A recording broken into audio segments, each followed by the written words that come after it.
কাল নাগেরটা সন্তান হয়েছিল, তারপর তো জঙ্গলে রাখি আইছি। এটা মানুষের বুঝিনি, সাপ জমা পায়। আপনার সন্তান হয়েছিল কালনাগ। হ্যাঁ, এটা কিভাবে সম্ভব? মানে সাপ হয়েছিল? হ্যাঁ সাপ হয়েছিল। কত আগের ঘটনা এটা? বাংলাদেশ স্বাধীনের 1-2 বছর পরে।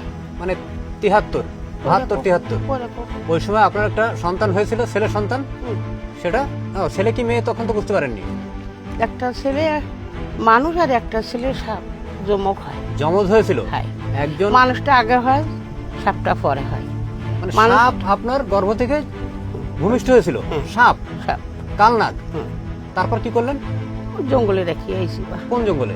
করম জল। মানে এটা কি বিশ্বাস করার মতো?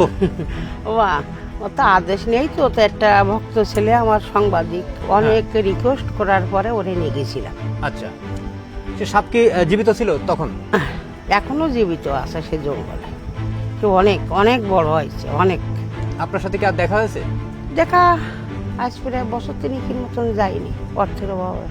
মানে আপনি গেলে কি কোথায় তার আছে? দেখা পান? হ্যাঁ হ্যাঁ, কিভাবে সম্ভব এটা? ওই সেই জায়গায় থাকতো, করমজল কোথায়? জঙ্গলের ভিতরে? জঙ্গলের ভিতরে। তা আপনি কিভাবে তাকে ডাকেন? আগে যে ডাকতে হতো দেবদাস বলে। দেবদাস বলে? তারপর তারপর এখন আর ডাকা লাগতো না, 3 বছর আগের কথা। সে তো এখনো সাপ। সাপ মানে কত বড় হয়েছে? প্রচন্ড বড়, প্রচন্ড। কোন অনেক। জাতের সাপ বললেন? কালনাগ। কালনাগ। তার মানে গায়ে ওই যে কালো কোনো- সাদা যে। না, একদম কুচকুচি কালো, মাথায় 2 পদ্ম। বহু এলাকার লোকজন জানে আমি কালনাগের মা। এখন আমার কালনাগের মা বলে সম্বোধন করে অনেক, যারা দেখাশুনো করে। আচ্ছা, আপনি সুন্দরবন 3 বছর আগে গিয়েছেন করমজলে, তখনও দেখা পেয়েছেন। হুম। এখনো যদি যান দেখা পাবেন? তা বলতে পারবো না, এইটি বলতে পারবো। আর যদি দেখা পান, ধরেন আমরা যদি সাথে যাই, তাহলে কি আমরা কি দেখতে পাবো? তা সেটাও বলতে পারবো না। মানে আপনার সাথে কি আর কেউ গিয়েছে? আর কেউ দেখতে পেরেছে? ওই একটা সাংবাদিক ছেলে গেছিল। সে কি দেখতে পেয়েছে? হ্যাঁ, দেখতে পাইছিল। সে তারে বলিল যে দাদা তুমি তো মার সঙ্গে আইছো, হ্যাঁ। তা যদি বলো তাহলে কিন্তু সর্বনাশ।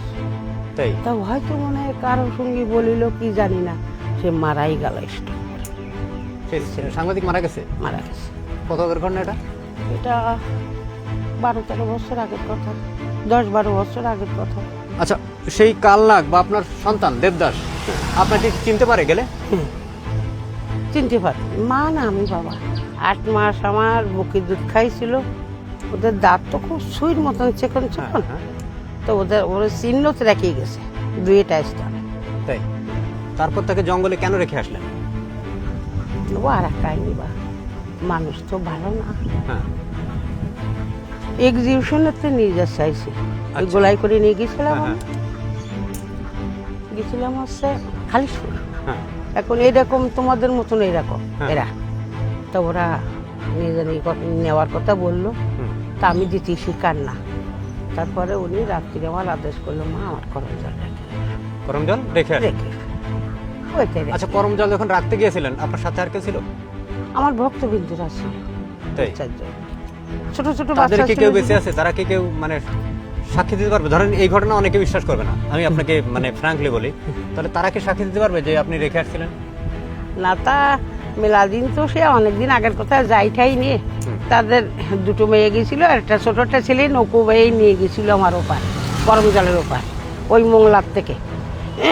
তা ওরা কনে কতদিন কি দেখি, এটা মানে মেলাদিন তাদের সঙ্গে আচ্ছা, যোগাযোগ ধরেন যে না। আপনার যে আরেকজন সন্তান আছে, যার জমজ যিনি হয়েছে, মারা গেছিল 1 সপ্তাহ পরে উনি। আমরা আবারও আসবো, আপনার কাহিনী শুনবো, এবং যারা কয়েক কাহিনী আর কি 2-1 জন বলবে, সাক্ষী দিবে, তাদের বক্তব্য নেব, যাতে মানুষ আপনার সম্পর্কে আরো জানে, এই সম্পর্কে আরো বেশি জানতে পারে, বুঝতে পারে। তাহলে আমার ওই টাইম দিতে আছে। হ্যাঁ, আমি আপনাকে বলে কয়ে আসবো।